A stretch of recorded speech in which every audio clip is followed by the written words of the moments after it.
Alright, I feel a little bad about being so mean to Fox last time, so why don't we make something in his honor instead? For this, we're going to start with some Scotch whiskey, and we'll be mixing it with Hypnotiq. What we're about to do is called a sin. Nice whiskey lovers, feel free to turn the video off now. And we'll be cutting it today with some... Sprite. You can use regular Sprite. I'm using Sprite Zero because I'm fat. Jolly. I'm jolly. It's not important. Don't worry about it. As always, we'll be using a shot glass for measurement. Remember to please drink responsibly. We begin by apologizing to the whiskey gods and pouring 1 shot of the scotch.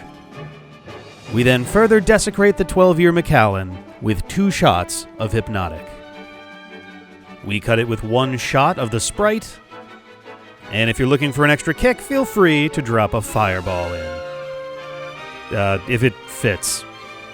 Let's go with a half. And so, the drink is complete. The G diffuser. Come on.